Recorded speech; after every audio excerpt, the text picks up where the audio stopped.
다음은 극영화를 위한 시나리오 및 콘티 구성에 대해서 알아보도록 하겠습니다. 자, 여러분, 시나리오를 써야 돼요. 시나리오를 쓰는 거는 멋진 일입니다. 하지만 되게 어려운 일이기도 하고요. 저는 많은 사람들한테 시나리오 혹은 영화에 대한 이야기를 듣습니다.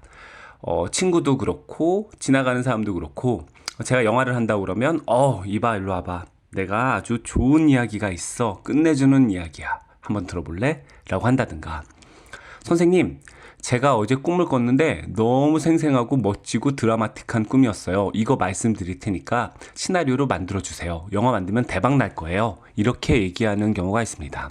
그런데요, 자기가 생각하는 것 혹은 말할 수 있는 것까지는 좋은데 이것을 시나리오화하지 못하면 영화가 만들어지지 않습니다. 저도 그런 경험이 있는데요. 머릿속에는 정말 아이디어 좋고 재미있고 멋진 구성의 이야기인데 막상 이게 글로 쓰다 보면 재미가 없는 거예요. 아니면 잘 써지지가 않는다든가.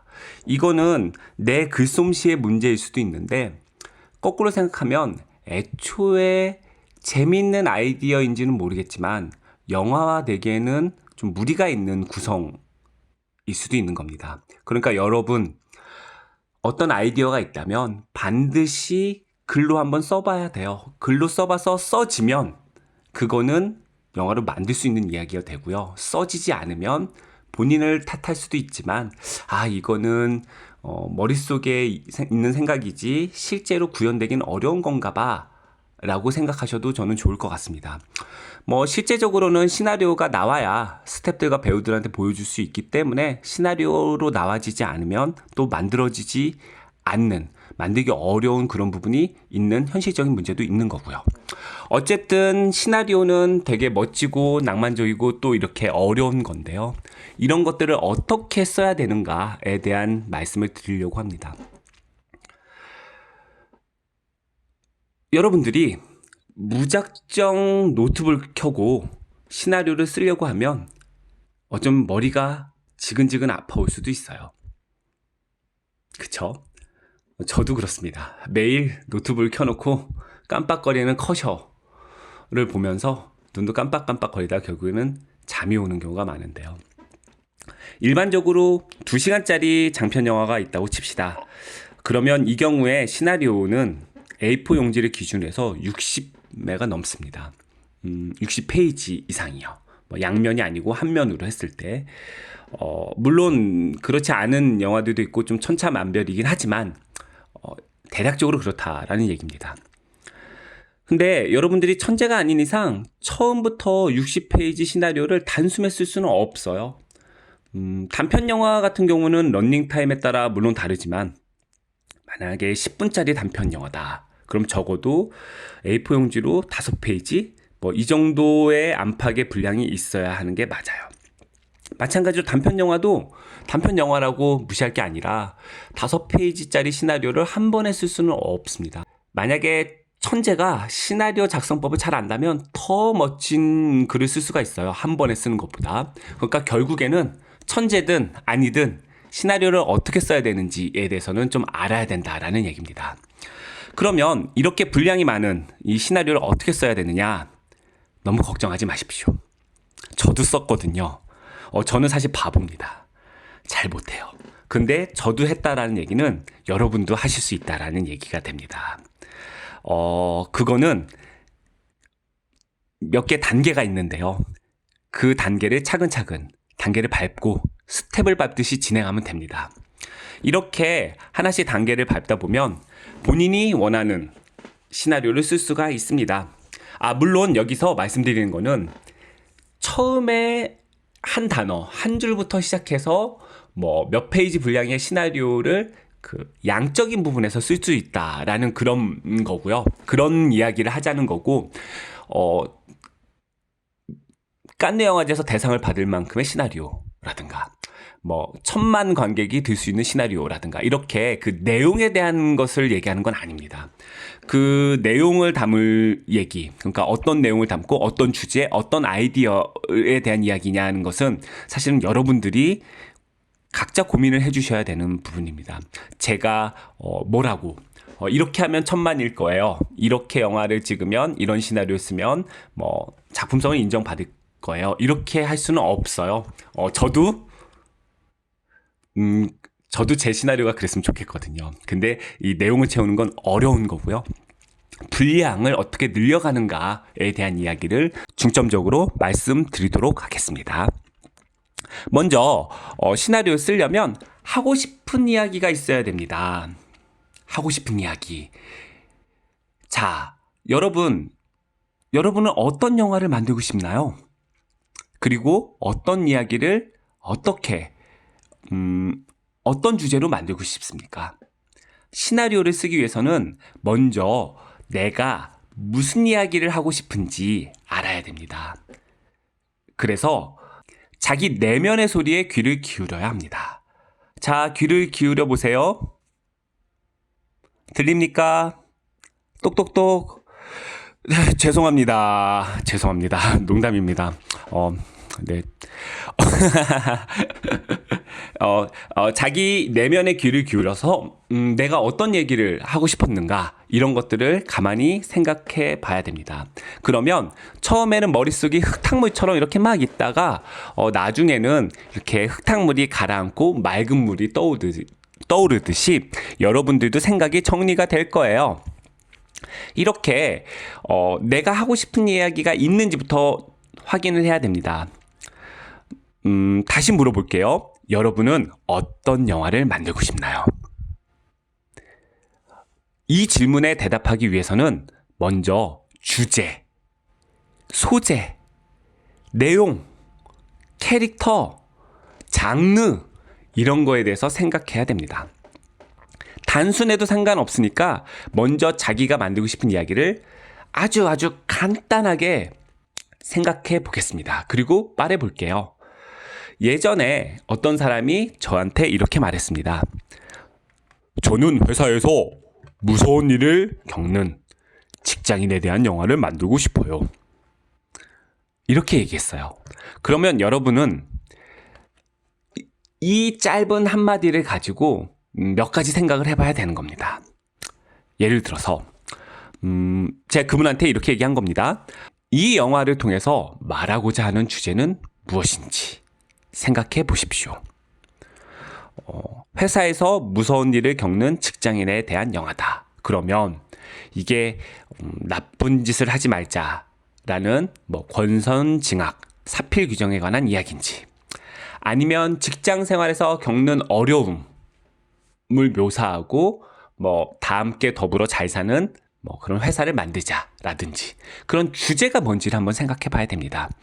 많은 사람들이 이렇게 물어보면 주제는 여러 가지예요. 이래도 되고 저래도 되고 합니다. 아니에요. 일단은 주제를 한번 좁혀서 생각해 볼 필요가 있습니다. 그래야지 흔들리지 않거든요.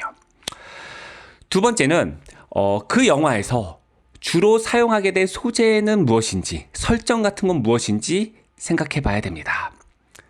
그러니까 예를 들면 회사에서 무서운 일을 겪는 직장인이라고 했잖아요. 그러면 어떤 회사에 근무하는지에 따라서 그 장소라든가 소품이라든가 분위기가 완전 달라질 수 있습니다. 예를 들어서 명동 있죠. 서울 명동 한복판에 있는 회사예요. 예를 들면은 명동은 옷가게가 많으니까 옷가게라고 칩시다.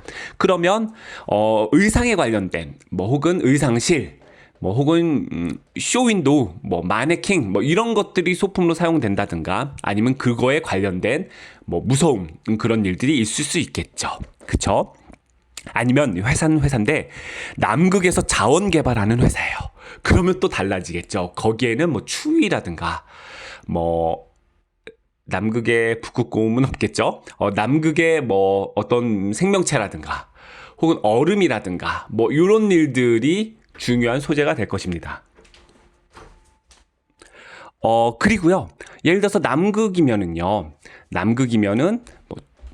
예를 들면은 따뜻한 옷 없이 밖에 나갔다가 추위와 싸워야 되는 일이 아주 무서운 일이 될 수도 있어요.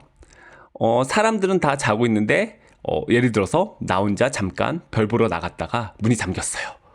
근데 열쇠를 놓고 왔어요. 그럼 그게 바로 공포가 될 수도 있지 않겠습니까? 그러니까 제가 너무 신났네요. 예를 들어서 회사가 어떤 회사냐에 따라서도 되게 다양한 소재가 바뀔 수 있다라는 것들을 염두에 돼야 되기 때문에 여러분들은 혹은 그 사람은 회사에서 무서운 일을 겪는 직장인이다 라고 했을 때 어떤 회사냐부터 시작을 해야 되는 거죠. 혹은 그 사람이 어떤 일을 맡았느냐 뭐 등등 많습니다. 세 번째는 등장인물은 어떤 캐릭터인지 생각해 보셔야 한다는 점입니다. 등장인물, 주인공뿐만 아니라 많은 등장인물이 있겠죠. 예를 들면은 악독한 직장 상사가 등장하는지, 혹은 눈물 많은 사장님이 있는지. 막 사장님이 맨날 울어요. 막 미안해, 월급을 많이 못 줘서 미안해, 막 운다든가. 혹은 후배 사원이 있는데 막 되게 무뚝뚝해요. 뭐 그런 식으로 되게 다양한 등장인물이 있을 수 있습니다. 여기에는 이제 개연성이 필요합니다. 개연성은 뭐냐면 현실에서 있음직한 일이에요. 실제로 있는지 없는지 몰라도 충분히 있음직한 그런 일들을 개연성이라고 하는데요. 이런 개연성이 있는 등장인물들이 등장해야 되는 건 맞습니다. 그런데 너무 평범해서 다 비슷비슷한 캐릭터가 등장을 하면 되게 재미없습니다. 되게 재미없고 이야기도 진행될 수가 없어요. 그래서 드라마나 영화를 보시면 꼭 되게 다양한 등장인물들이 있어요. 이게 꼭 회사가 아니라 하더라도 예를 들면은 뭐 코믹함을 담당하는 사람, 뭐 약간 순진한 사람, 아주 야비한 사람, 되게 이기적인 사람, 뭐 힘이 센 사람, 뭐 컴퓨터에 되게 능숙한 사람, 뭐 이런 식으로 되게 다양한 캐릭터들이 있는데 그런 것들도 잘 생각을 해보셔야 이야기의 흐름이 달라질 수 있습니다. 네 번째는 가장 중요한 이야기인데요.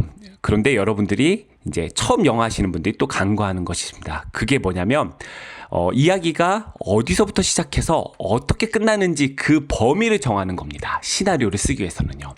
예를 들면 이거는 무슨 말인지 이해가 안 가실 수도 있어요. 근데 나중에 글을 써보시면 알 수 있을 텐데요. 만약에 회사에서 무서운 일을 겪는 직장인에 대한 이야기다라고 한다면, 아주 예를 들어서 어떤 취업준비생이 되게 노력 끝에 회사에 취직하는 이야기가 있다고 칩시다. 그러면 클라이막스가 회사에 취직하는 걸로 끝이 난다면, 와, 나 취직했어, 엄마 나 취직 먹었어, 뭐 이러면서 막 꽃가루가 날리면서 영화가 끝이 날 겁니다. 왜냐하면 이 이야기는 취업준비생이 취업을 준비해서 회사에 취직하면서 끝나는 이야기이기 때문에 그래요. 내가 생각하기에, 여러분들이 생각하기에. 근데 이 이야기가 회사에 취직한 다음에 얼마 안 돼서 되게 큰 사건을 겪는 이야기다라고 한다면 회사에 취직하기 위해서 노력하는 이야기는 짧게 그려질 거고요. 취직한 다음에 어떤 사건을 겪는 게 매우 큰 아주 중요한 사건으로 아주 많이 다뤄지게 될 겁니다. 아니면 이 사람이 정년퇴직하는 게 이야기의 끝이에요. 그러면 처음에 취직해서 여러 가지 일들을 겪어서 오래오래 살다가 정년퇴직하는 게 클라이막스일 수도 있습니다. 그러니까 여러분들이 처음에 시나리오를 써야겠다, 어떤 이야기를 담는다라고 했을 때 클라이막스가 뭔지를 생각해야 되고 앞과 끝이 어떻게 잘라지는지를 생각해야 됩니다.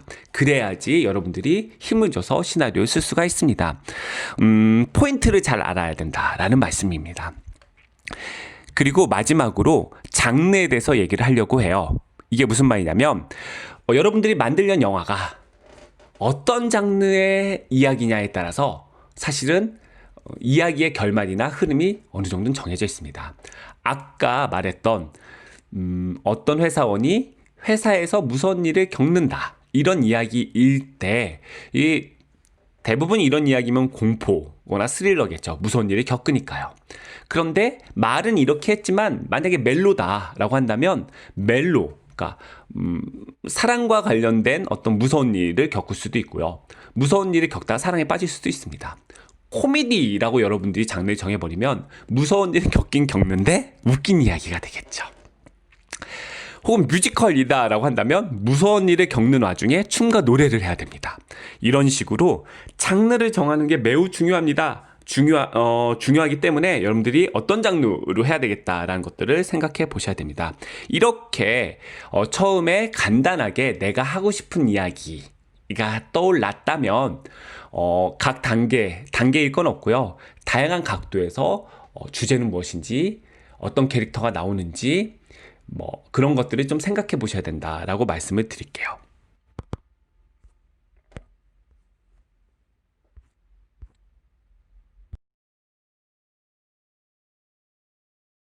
자, 앞에서 장르 얘기를 했었습니다. 그렇게 끝이 났었는데요.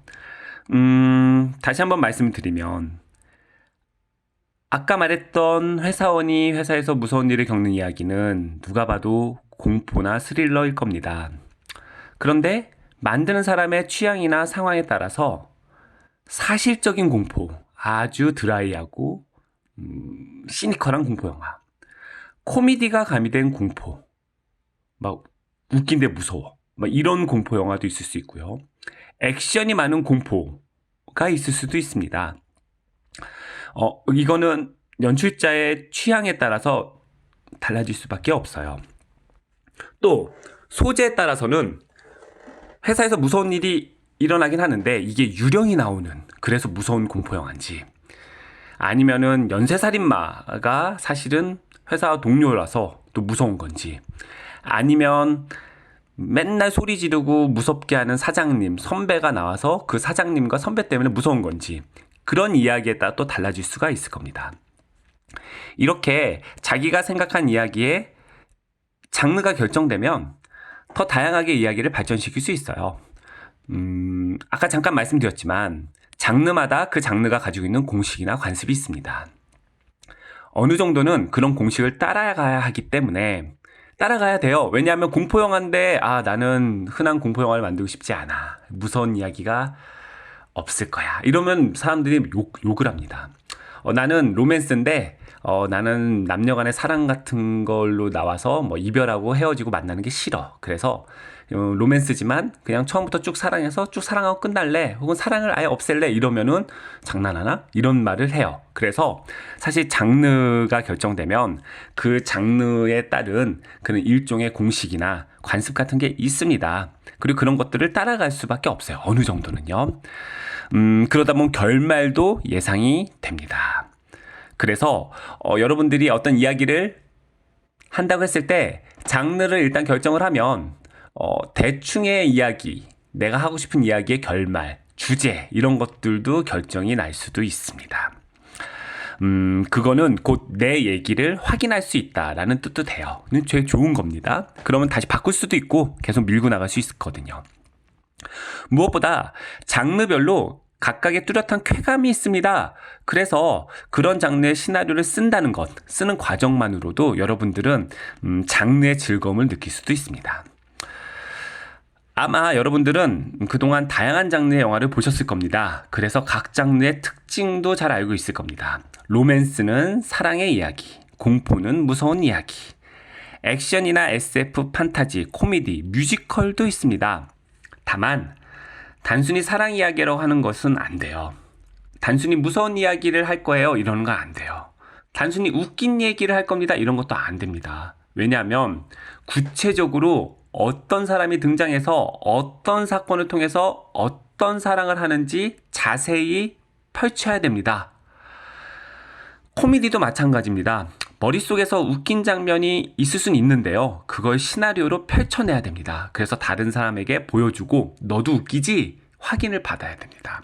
그렇지 않고 아이디어만 있고 머릿속에 둥둥둥 생각만 떠 있으면 시나리오가 될 수 없습니다. 이건 제가 아까 처음에도 말씀드렸죠. 이런 것들을 어떻게 보면은 공상이라고 할 수도 있어요. 공상하는 건 되게 좋은데 여러분들이 영화를 만들기 위해서 혹은 시나리오로 쓰기 위해서는 결국에는 그 머릿속 혹은 하늘 위에 있는 공상을 끄집어 내려서 현실화해야 됩니다. 그러는 순간 그 공상이 신기루처럼 날아갈 수도 있고요. 아니면 손에 별로 안 잡힐 수도 있고 잘 잡혀서 하나의 이야기, 시나리오가 될 수도 있습니다.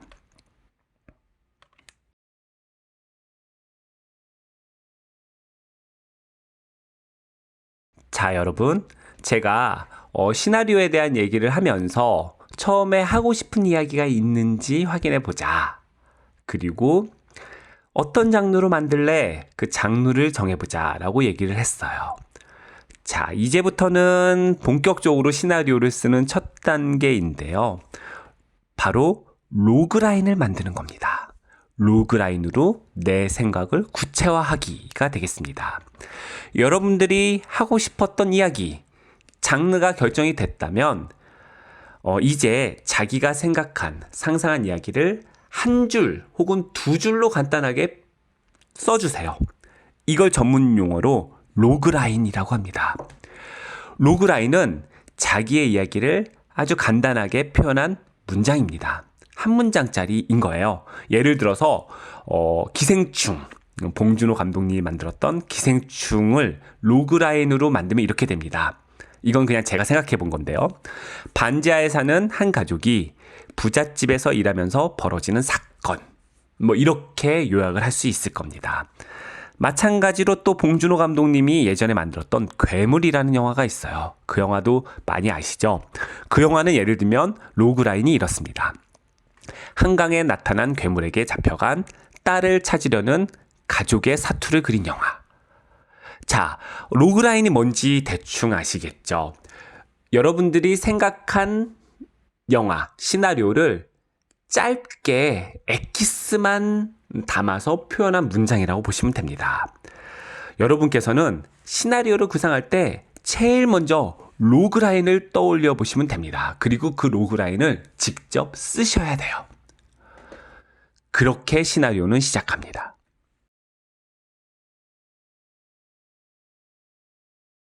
자, 여러분. 제가 생각한 이야기, 장르를 정했고, 그 다음에 로그라인을 작성해 봤습니다. 그쵸? 로그라인이 이제 시나리오의 시작이라고 그랬죠? 로그라인부터 이제 시나리오를 시작해 볼게요. 자, 그 전에 시나리오는 무엇인지 생각을 해 봅시다. 다시 돌아가서. 자, 시나리오는 뭘까요? 시나리오는 극영화를 만들기 위해 작성하는 이야기입니다. 이야기라는 점에서 내러티브가 있고 기승전결이 있다는 점에서는 소설과 비슷합니다. 그런데 지문, 대사, 씬 넘버 이런 것들이 있거든요. 그래서 그런 고유한 형식을 갖추고 있기 때문에 소설과는 다른 시나리오만의 특징을 가지고 있습니다. 또 시나리오는 희곡과도 비슷하지만 또 달라요. 희곡이 뭔지 아시죠? 희곡은 연극을 상연하기 위해 만든 어떤 그런 겁니다. 하지만 시나리오는 영화를 만들기 위한 것입니다. 그래서 영화를 만들어서 상영하려는 목적이 있기 때문에 희곡과도 다릅니다. 예를 들면 희곡은 연극 무대가 어떤 무대의 제한점 같은 것들이 있기 때문에 희곡은 사실 대사 위주인 경우가 많습니다. 근데 영화는 대사도 중요하고 명대사 이런 것도 있긴 하지만 대사보다는 어떤 행동이라든가 비주얼적으로 보여주는 것들, 그러니까 지문이 더 중요할 수도 있는 그런 차이가 있다고 보시면 됩니다. 이런 시나리오는요, 로그라인으로부터 시작을 해요. 한 줄, 두 줄짜리로부터 시작을 해서 그 다음엔 시놉시스를 써야 됩니다. 시놉시스 그러니까 되게 유식해 보이지만 사실 줄거리라고 볼 수 있는데요. 시놉시스는 정량적, 그러니까 분량, 제가 아까 분량을 계속 얘기하고 있는데 분량으로만 말한다면 로그라인을 한 10배 정도로 늘리는 거라고 생각하면 편합니다. 그러니까 로그라인이 한두 줄짜리 문장이잖아요. 그러니까 시놉시스는 20줄? 요 정도 되면 될 거예요. 단편 영화에서는 요 정도도 충분하다고 저는 생각됩니다. 물론 정답은 없어요, 여러분. 로그라인 한두 줄을 20줄로 늘리려면 여러분들 어떻게든 상황을 묘사하고 사건을 만들고 여러 캐릭터가 등장할 수밖에 없습니다. 제가 여러분한테 한 줄짜리 로그라인을 다음 주까지 20줄로 늘려와 반드시 꼭 그러면 에이 하면서 막 하다 보면은 사건도 드러날 수밖에 없는 거죠. 억지로라도요. 이 부분이 되게 중요한 겁니다. 그러는 과정에서 여러분들이 자연스럽게 본인의 이야기가 구체화되는 거예요. 만약 상황이라든가 사건, 캐릭터가 구체적으로 나타나지 않고 계속 두리뭉실하고 아이디어가 없으면 20줄로 늘린다고 해도 똑같은 이야기만 계속 반복하게 되는 겁니다. 그러면 껍데기, 빈 껍데기 같은 글이 될 수밖에 없어요. 그러니까 20줄 혹은 30줄 뭐 상관없는데 길게 늘리려면 계속해서 머리를 써야 되고 생각해야 되고 구체화할 수밖에 없습니다. 그런 의미에서는 시나리오를 쓰는데 약간 반강제적으로도 로그라인에서 시놉시스로 늘리는 것이 되게 중요한 역할을 한다라고 볼 수 있을 것입니다. 그런데 시놉시스를 쓴다고 다 되는 게 아니에요. 시놉시스 또한 시나리오를 작성하기 위한 발판이기 때문에 시놉시스를 20줄을 쓰건 30줄을 쓰건 혹은 10줄을 쓰건 최종적으로 중요한 건 아닙니다. 이야기를 발전시키는 데 도움이 되라고 그러는 거고요. 그렇기 때문에 비교적 자세하게 시놉시스를 쓰면 나중에 시놉시스를 시나리오로 변환할 때 되게 편리합니다. 그거는 꼭 알아두셨으면 좋겠어요. 자, 다시 한번 말씀드리겠습니다. 본 강의에서는 시나리오 작성법이 분량을 늘려서 시나리오화 되는 것을 말씀드리는 거예요. 얼마나 창의적이고 또 재밌고 뭐 이런 문제는 다른 수업에서 또 이야기해 보도록 하겠습니다. 게다가 앞서 말씀드렸지만 그런 재능은 개인적인 것, 뭐 개인적인 능력이나 개인적인 경험, 개인적인 뭐 이런 어떤 특이한 경험 같은 게 있을 수도 있잖아요. 그런 것들에 기대는 경우가 많습니다. 시나리오에 대해 수업하면서 가장 안타까운 점이 있다면 시나리오를 쓰는 법을 잘 아는 것과 실제로 시나리오를 잘 쓰는 것은 다르다는 점입니다. 그렇게 따지면 시나리오 강의하는 사람들은 모두 시나리오를 되게 잘 써야 됩니다. 슬프죠? 저도 시나리오를 잘 쓰려고 되게 노력을 하는데요. 그래도 시나리오를 잘 쓰려면 이렇게 어떻게 써야 되는지는 일단은 기본적으로 알아야 되는 것도 사실입니다. 자, 시놉시스를 이제 썼어요. 혹은 시놉시스를 써야 돼요. 그러면 그 사이에 알아야 되는 것 중에 되게 중요한 개념이 기승전결이 있습니다. 기승전결은 많이 들어보셨죠? 기승전결은 시나리오의 골격과 같습니다. 쉽게 말해서 사건이 일어나고 사건이 해결되는 것을 말합니다. 그래서 보통 영화에서는 주인공에게 무슨 사건이 생겨요. 반드시 생겨요. 초반부에 무슨 일이 생깁니다. 그리고 그 주인공은 사건을 해결하기 위해서 노력해요. 이 노력하는 게 우리가 영화를 보는 재미거든요. 그래서 결국에 사건을 해결하는데요. 중요한 거는 해결하는 게 중요한 게 아니라 해결하든가 실패하든가 결론이 나야 된다는 얘기입니다. 어떤 사건이 일어나서 해결한다고 막 뛰다가 마지막엔 그게 어떻게 됐는지 보이지 않으면 안 돼요. 사건이 일어나고 사건을 해결하는 것, 이게 기승전결입니다. 만약에 사건이 잘 해결되면 해피엔딩이 되는 거고요. 사건 해결에 실패한 결과가 나타나면 새드엔딩이 됩니다. 그거는 여러분들이 앞서 말했던 어떤 얘기를 하고 싶었냐, 주제가 무엇이냐에 따라서 달라지는 거고요. 이건 기승전결인데 기승전결은 반드시 결과가 나와야 된다. 그걸 꼭 말씀드리고 싶습니다. 우리나라 관객들 이런 거 되게 중요하게 생각해요. 꼭 아셔야 됩니다. 자, 로그라인을 작성했어요. 그리고 시놉시스까지 완성이 됐으면 그리고 이제 시놉시스를 쓰면서 어느 정도의 기승전결 같은 게 드러났다면 이제 시놉시스에 살을 붙이면서 시나리오의 형식에 맞춰서 시나리오를 작성해야 돼요. 시나리오는 씬 넘버, 지문, 대사로 이루어져 있습니다. 이것은 전 세계 공통의 약속이에요. 그래서 시나리오를 형식대로 딱 보여주면 우리나라에 있는 모든 영화 하는 사람들이 이렇구나 라고 알 수 있어요. 그러니까 여러분들도 이번 기회에 시나리오 형식을 한번 익혀두면 공통의 언어를 갖게 된다고 볼 수 있고요. 어디 가서 이렇게 막 조마조마하지 않아요. 예를 들어서 시나리오 형식대로 쓰지 않잖아요. 그러면은 다른 스텝들을 구했을 때 스텝들이나 배우들이 이거 좀 이상한데요? 라고 얘기할 수 있거든요. 그러니까 잘 익혀보시기 바랍니다. 시나리오는 영화를 만들기 위한 안내서 형식이기 때문에 그런 형식이 나타난 것은 누가 읽어도 이해할 수 있도록 쉽게 써야 되고 또 주관적인 아무나 표현을 쓰면 안 되고 정해진 약속대로 쓰자고 만들어진 거예요.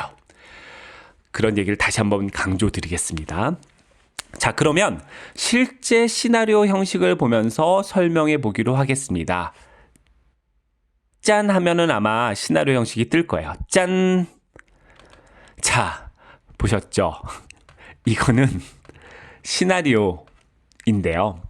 인형놀이라고 하는 아주 작은 간단한 단편 영화의 시나리오입니다. 그리고 일신이 나와 있어요. 보시면 S샵 1이라고 되어 있고 동아리방 슬러시 오후 이렇게 되어 있습니다. 이게 여기 앞에는 S샵 1 이게 씬 넘버입니다.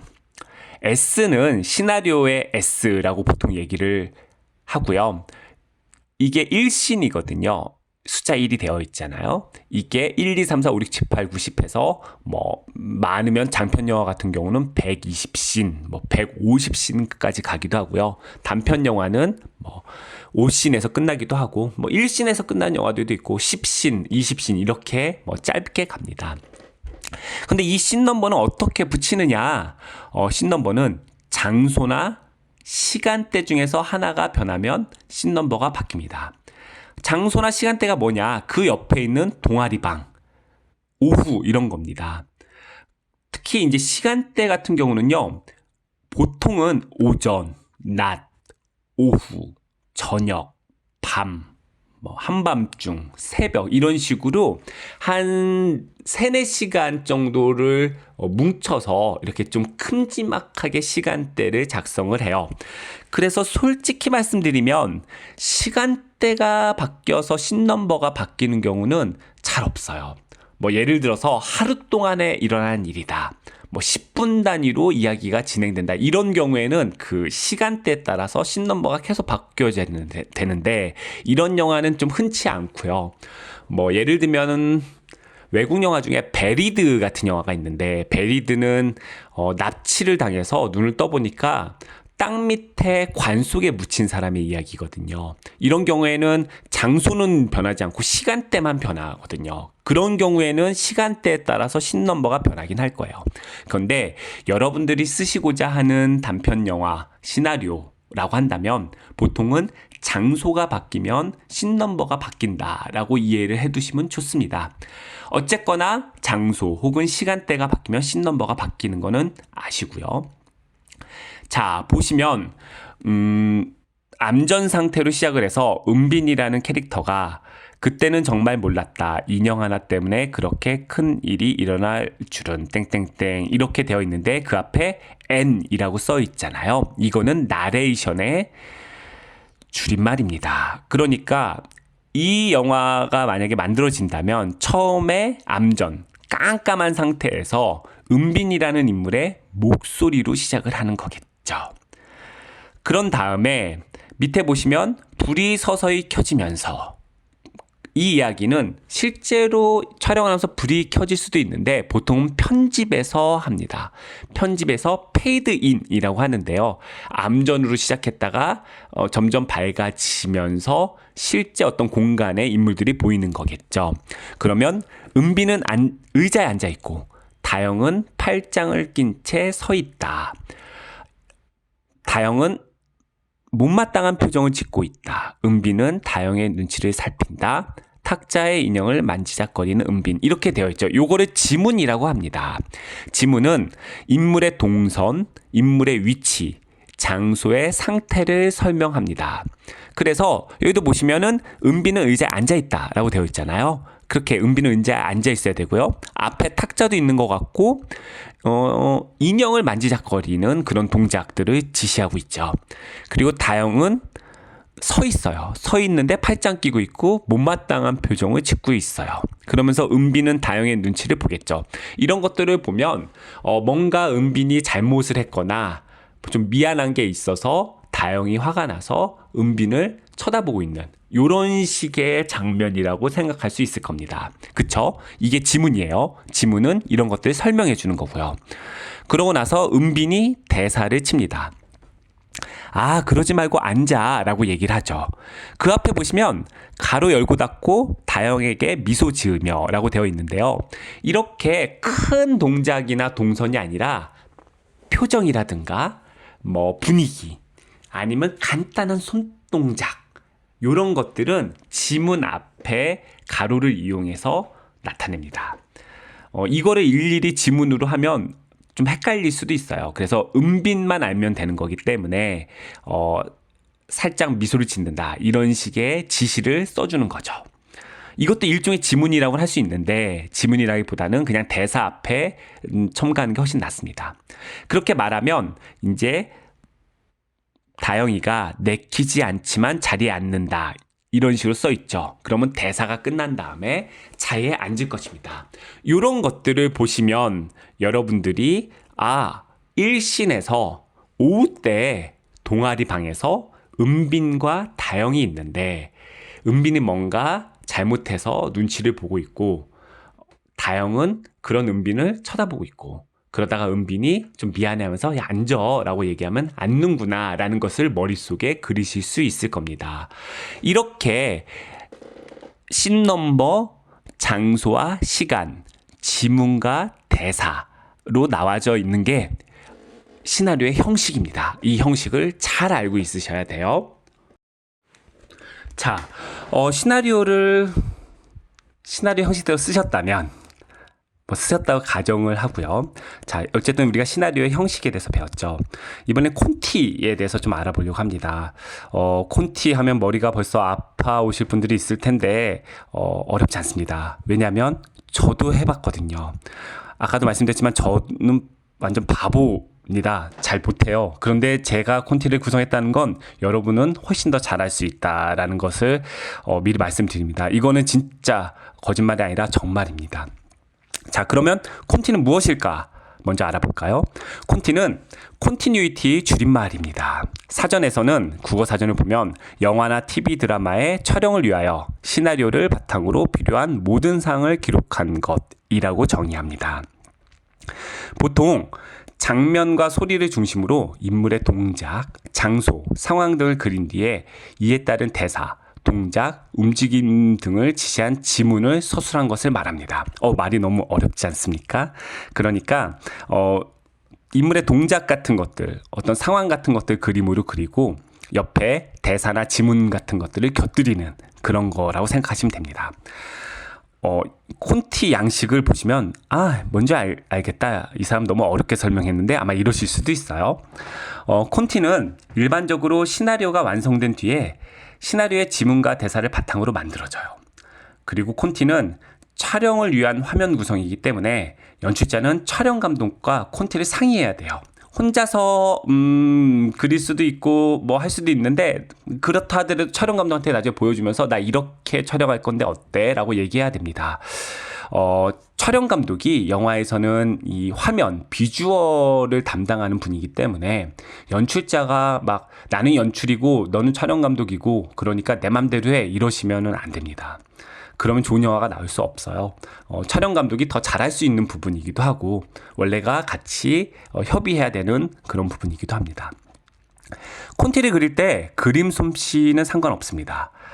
최소한 연출자와 스태프가 알아볼 수만 있게 그리면 돼요. 물론 잘 그리면 좋긴 하죠. 그래서 미술하는 분한테 저도 부탁드려서 요거 요렇게 그려줄래? 라고 하긴 하는데 본인이 그려도 됩니다. 그리고 같은 시나리오라 하더라도 연출자에 따라서 콘티 구성이 완전 달라져요. 감독의 성향 따라 다르거든요. 그래서 저는 그렇게 생각합니다. 콘티 구성이야말로 연출자의 개성이다라고요. 예를 들어서 똑같은 시나리오가 있다고 칩시다. 그랬을 때 박찬욱 감독님이 콘티를 그렸어요.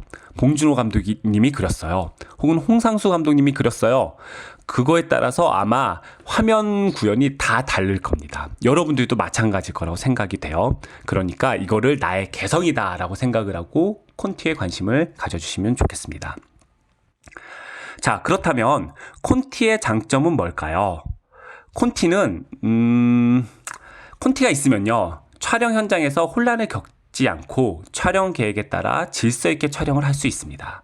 무슨 말이냐면 촬영이 시작되면 정말 정신없거든요. 배우 스태프들이. 게다가 이제 보통 장비 같은 것들을 빌려서 하기 때문에 촬영 기간이 늘어간다는 얘기는 제작비가 늘어간다는 얘기가 돼요. 또 뭐 어디 장소를 빌렸는데 여긴 2시간만 촬영할 수 있어요. 그럼 2시간 안에 촬영 끝나야 되는데 콘티 같은 게 없으면 계속 고민하거든요. 아, 어떻게 찍지? 이 어떻게 찍지를 미리 고민하는 것이 콘티인 겁니다. 그래서 콘티가 있으면 촬영 시간이 단축되고 모두가 이렇게 똑같은 목표를 가지고 촬영에 임할 수가 있게 됩니다. 이런 콘티를 그리기 위해서 인물의 연기, 표정, 동작, 장소의 상황, 이런 것들을 면밀히 검토해야 됩니다. 그래서 콘티를 그렸다는 것은 촬영 전에 이러한 고민을 충분히 했다는 뜻이기도 합니다. 이것이 귀찮아도 콘티를 꼭 만들어야 되는 이유이기도 합니다. 그러면 콘티는 어떻게 그릴까요? 여러분, 너무 어렵게 생각하지 마세요. 우선 머릿속으로 장면을 생각하는 것부터 시작합니다. 시나리오를 읽으면서 먼저 장면을 떠올려 보세요. 급하게 하지 않으셔도 됩니다. 찬찬히 머릿속으로 시나리오 속 인물의 동작, 움직임, 대사를 생각해 보는 것이 중요합니다. 이게 첫 번째입니다. 장면에 대해서 자유롭게 생각했다면 이를 바탕으로 먼저 줄콘티를 만들어 보세요. 줄콘티 혹은 말콘티라고 하는데요. 머릿속에 떠오른 장면에 대한 생각을 글로 적는 겁니다.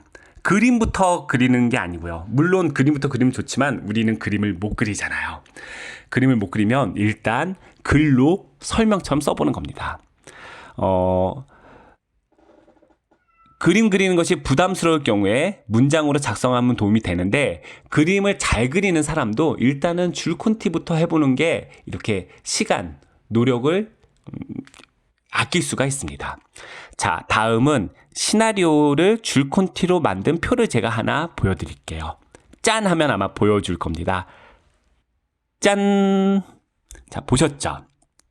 왼쪽은 시나리오고요. 오른쪽은 줄콘티입니다. 그랬을 때 우리 아까 시나리오 형식 배웠죠? 씬 2, 두 번째 씬이죠. 장소는 골목이고 시간대는 낮이고 회상이라고 되어 있네요. 그러니까 회상하는 장면인가 봐요. 아까 우리가 봤던 시나리오에 이어지는 부분입니다. 골목을 걷는 은빈, 갑자기 걸음을 멈춘다. 은빈 바로 앞에 인형이 서 있다. 아까 탁자에서 만지던 그 인형인가 봐요. 인형을 발견한 은빈은 쪼그려 앉아 인형을 바라본다. 자, 이렇게 간단하게 시나리오가 작성되어 있어요. 여러분 보시면 여기에 대사는 없죠. 그쵸? 대사는 없고 지문만 있죠. 상황 설명, 인물의 동작 지시, 이런 것들이 있는 지문만 있어요. 원래 시나리오를 쓸 때 대사가 없을 수도 있거든요. 그래서 대사는 없을 수도 있는데 지문은 반드시 등장해야 됩니다. 지문 없이 대사만 있다든가 아예 아무것도 없다거나 이럴 수는 없어요. 지문은 있어야 된다. 적어도. 자, 어쨌든 이 씬의 줄콘티가 왼쪽입니다. 왼쪽, 아니 오른쪽이요. 죄송합니다. 제가 왼쪽 오른쪽을 구분을 잘 못해요.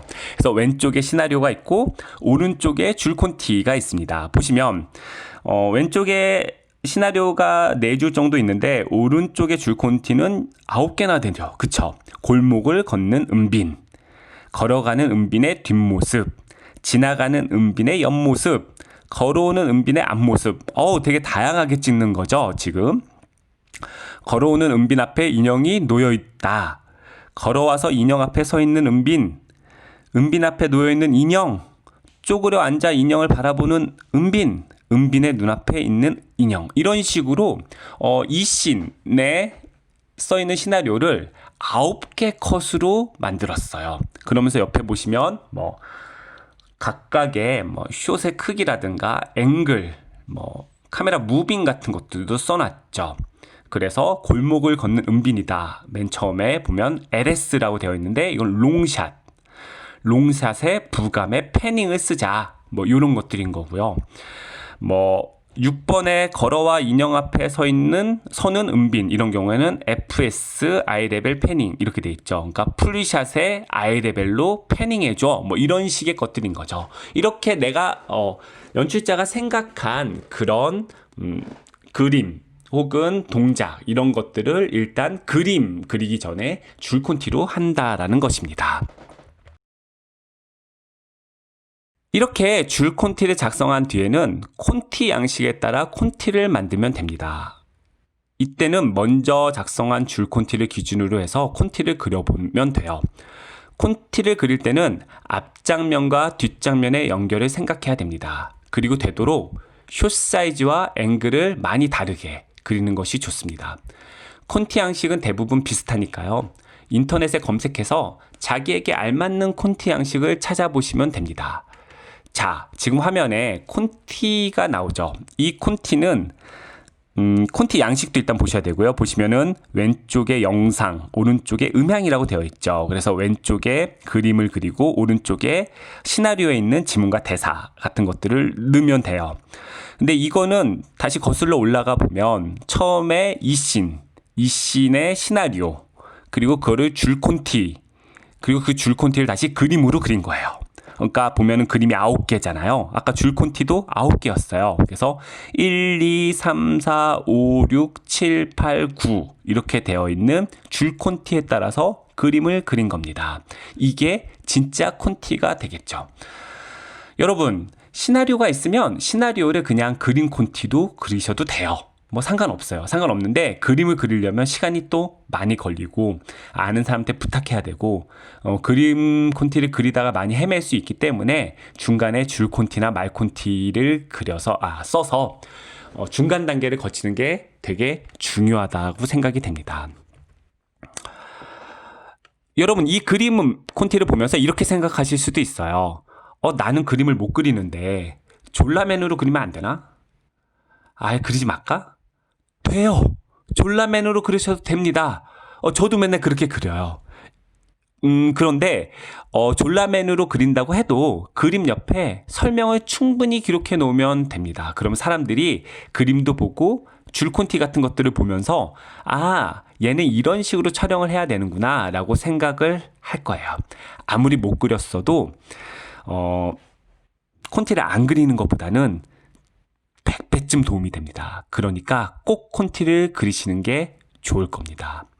그러면 우리가 줄 콘티와 그림 콘티로 봤던 장면, 지금 방금 봤죠? 이게 실제로는 어떻게 촬영되었는지 한번 확인해 보도록 하겠습니다. Let's go!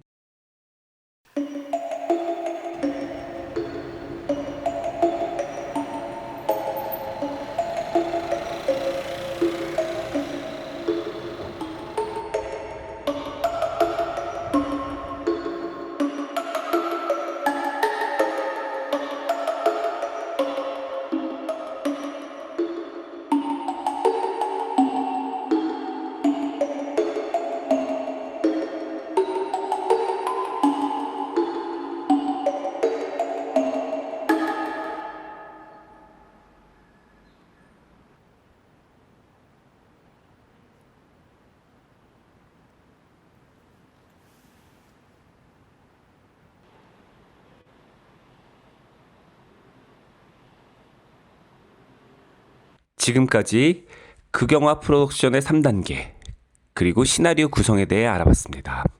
오늘 강의 어떠셨나요? 적어도 오늘 강의를 통해 여러분들이 영화를 준비하시는 데 있어서 작은 도움이 되었으면 좋겠습니다. 그리고 앞으로 여러분의 영화 인생이 활짝 피시길 기원하겠습니다. 강의 듣느라 너무 고생하셨고요. 다음에 다른 콘텐츠로 다시 인사드리겠습니다. 감사합니다.